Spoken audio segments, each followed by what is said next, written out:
I met you actually I met Andras, the drummer of you, in Norway.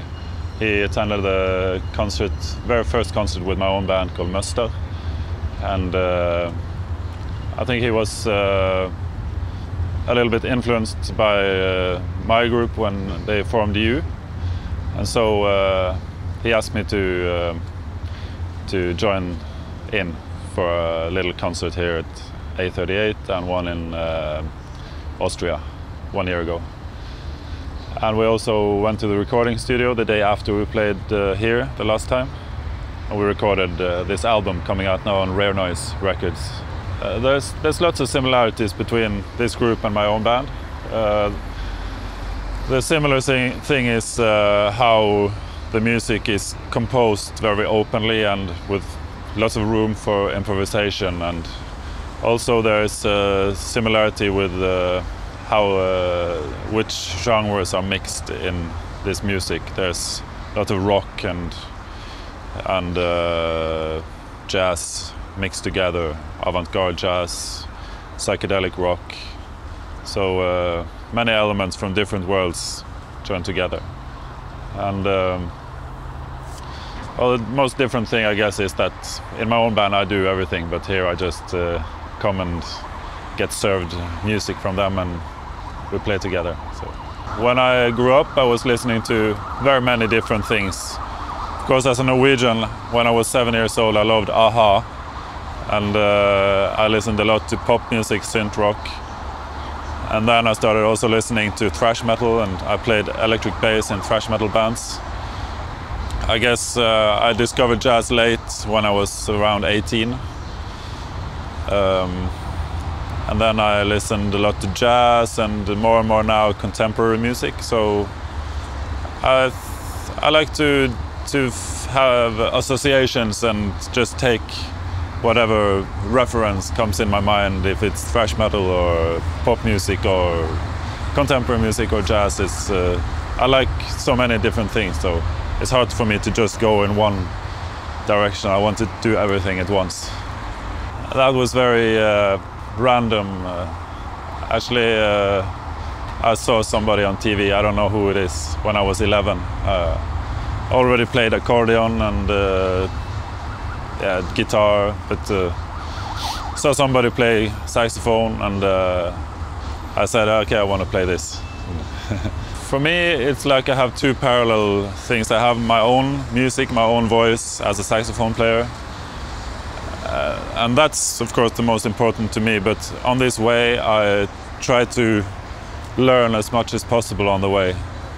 So this summer, I've been playing lots with a Norwegian, very nice rapper called Lars Vaular. He raps in Norwegian, so I don't think anyone here knows who he is, but he's really nice. And I play with Røyksopp and Robin on tour. And I play with Data Rock, that I normally play with also. And I play with some jazz projects. So playing with all these different projects, like this rapper Lars Vaular or Røyksopp and Robin, and I learn very much from them because they are specialists in their music. And I love their music, so I try to learn as much as possible from them on the way while I'm playing with them. And I try to use it in my own music. I think for me it's many similarities between different genres.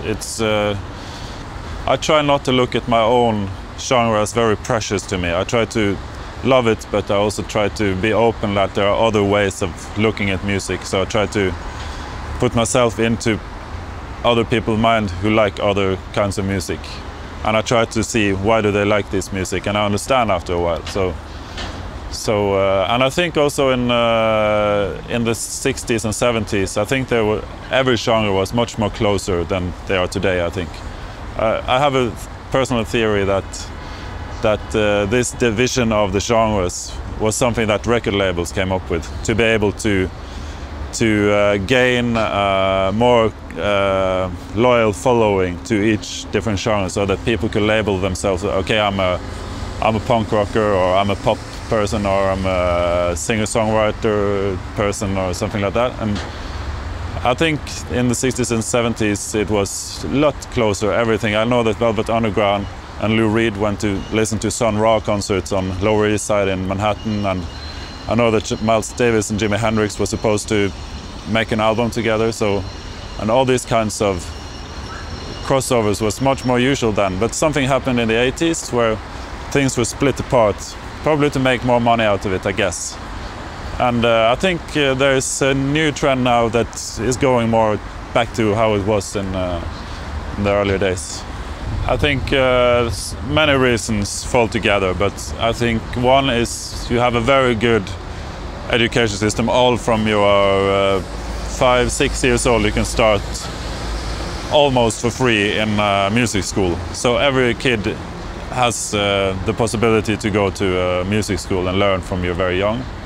That's one thing. The funding is of course important. The government helps us at least to get out of the country because geographically it's far away, so their philosophy is to be able to compete in the same level as people in Central Europe. We are given travel money from Norway and back, sometimes even more. So funding, also the geographic, I don't know about the geographic placement, but I think that the climate has something to do with it, because the weather is so bad so big parts of the year. So people just stay inside, practice, play together more. Than South Europe, it's more usual to be very social and go out and be out all evening and afternoon, so maybe it's also why. I just released a new album with my own band called Moster, my last name. The album is called Inner Earth, and it's sort of like a fantasy journey into the center of the earth. Ludwig Holberg, he wrote a story about Nils Klim, who goes into the earth, and the place where he went inside is 200 meters from my studio. So I had some inspiration from this, and the first song is called Descending into this crater, and it's like a journey through there. And one song is called Teratone, which is about a big dinosaur bird flying and very sadly through the inside of the planet. So it's sort of like fiction, and this also goes into the prog rock tradition with having like fantasy, half real, half nature stories behind the albums, and also concept albums was a normal thing in the prog rock.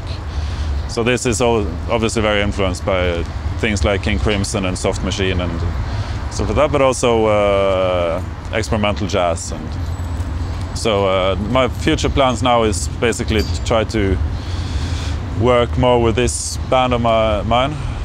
It's a bit difficult because two of the drummer and the guitar player also plays in Motorpsycho, and the bass player plays in Elephant Nine and a band called Big Bang. And it's a bit hard to make our calendars match, but try to play as much as possible. Also, I'm developing a solo concept more than with electronics and samples and stuff like that. So tonight we'll play a pretty long openly composed piece of music, which is new material that they've been writing since the last time. So they presented to me when I came here, and it's a little bit different angle. It has elements from what we did earlier, but it's more slow and stretched out. It's taken out some elements from what we did before and made this more wholesome in a way, or like yeah, it's more of the slow, stretched out things. This is my solo album. It's called Blowjob. A bit rude maybe, but this is from Miles Davis, Bitches Brew. This is Jesus, and this is John Coltrane.